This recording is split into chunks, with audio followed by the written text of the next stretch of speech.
Hey guys, this is Chrissy Morales, and I'm here at the 49th Annual GMA Dove Awards. I have the honor of having with me Brad Alden and his wife Danielle. Welcome. Thank you. Hi. Good to see you, Chrissy. Hi, good to see you. Good to see you. How are you guys feeling today? This is fantastic to have you here. We are so excited. It's our first Dove Awards, so just being in Nashville in general and around all of this amazing talent, we're really excited. That's amazing. Yeah, we're having a good time. We've been here a couple of days, but we've been really looking forward to this. So That's fantastic. So this is your first time here in Nashville? That's right. Yes, it is. Oh, that's fantastic. Yeah. So tell me more about your new single that you both are working on together. I am so excited, and the viewers out there are excited to hear about it. Oh, thank you. So Lord of All is the name of our new song. It's coming out October 26th. It is a song that was prayerfully written, and it talks about God meeting you right where you are. Many years I felt unqualified to be a Christian, like you had to have a certain criteria, but in my most broken moment, I realized God will meet you right where you're at. So basically the song is about that He's the Lord of all, the author of the skies, and He'll meet you all qualifying, any condition, you're loved. That's right. And what would you say the sound of the song is? I mean, the intention for the song was to be something that would be really great for not only radio, but we have a lot of churches interested to use it for their worship set. So it's a very modern, contemporary song, but it's kind of got a great modern crossover sound for both Christian radio fans, and also churches can sing it for worship as like a number 3 or 4 slot song. So it'll be available on multi-tracks. That's great. Now, what would you tell the audience out there, what kind of message they can take from this song? Do you want to answer that? Yeah, with some of the lyrics, one of the lyrics is, you never give up on us. And it's so simple, but we always seem to think that, we've disappointed God, or we've done too much and we're not worthy and all of that. And so we're just trying to say to anybody, like, no matter where you are, He will never give up on you. And then the other lyric that we love is author of the skies. And so we're saying, we declare you author of the skies. So we're saying, we're declaring and we're speaking that you are the creator of all, and you are, in charge of everything, our life, our work, who we are, the world, everything. So. Well, that's beautiful. And I am beside myself because you two are so blessed to be working together, husband and wife, on this song. Tell me more about how you guys are feeling about that, and how that all works out. Okay, well, we met at a worship event together, so it was an excellent way to meet. And I would say that we call ourselves purpose partners. Aww. So it's great that we love each other, and she's obviously really beautiful. But but to have a purpose partner and a worship partner, and to our whole lives and even our business that we own are all basically ministry minded, and we do it together. Did you want to add anything to that? Yeah, I mean, it's just nice. You would think that we wouldn't like each other, but after spending so much time together, but we work together, and, we can travel and, really work on worshiping together, and we love that. So it's really bonding us and bringing us closer, and we get to be together all the time, so it's awesome. You guys are doing God's will, right? Now, you talked more about you said something about you being a business owner, and I know you two are working on a lot of projects together. Can you tell me about the jeans project? Yes.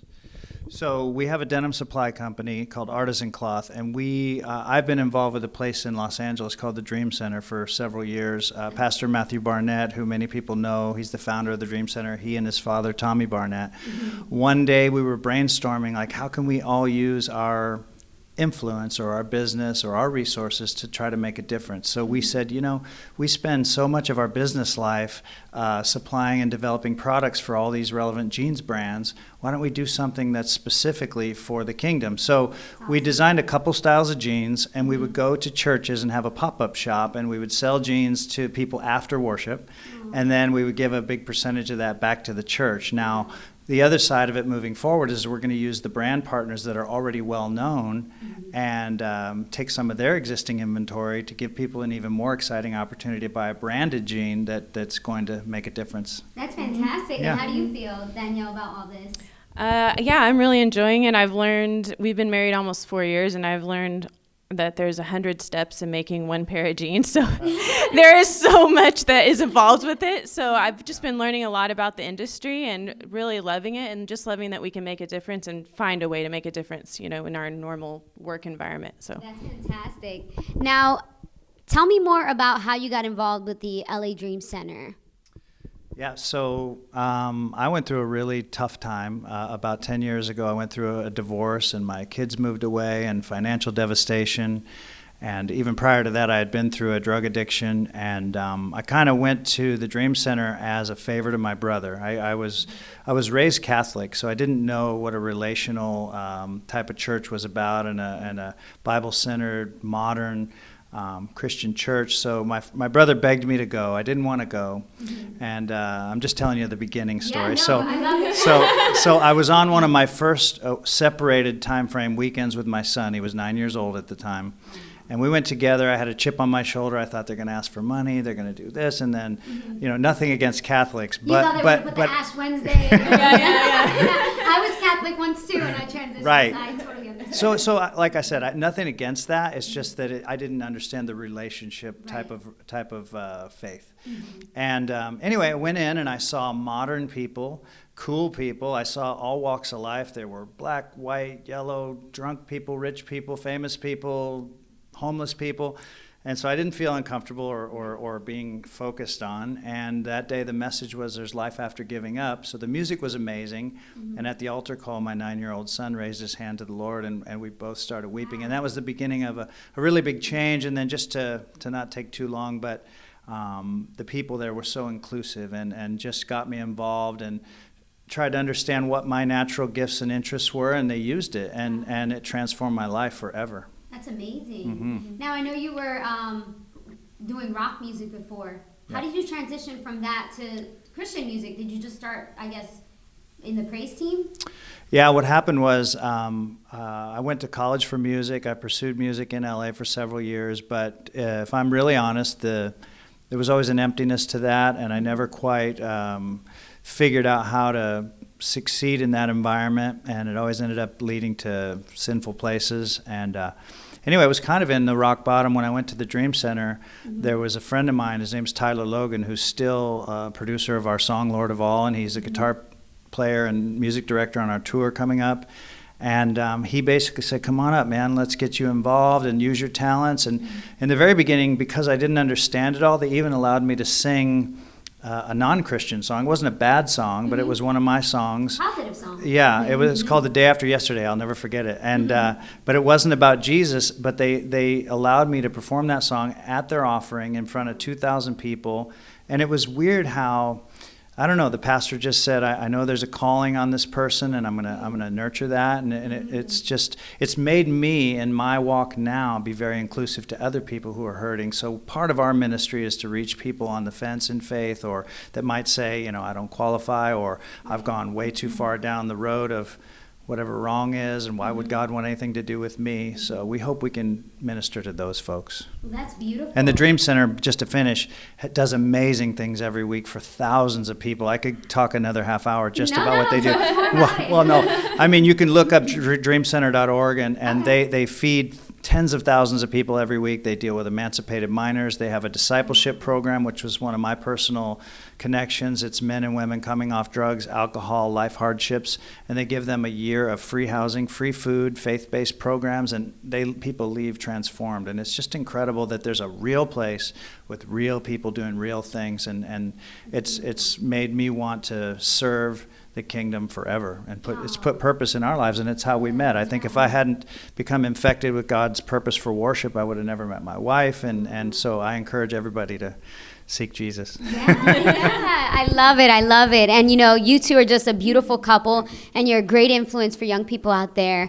What would you tell young people out there who want to start leading worship like you're doing? Well, I'm glad you asked that, because we've had a unique situation in that we haven't accepted employment with a church. We always go as a service.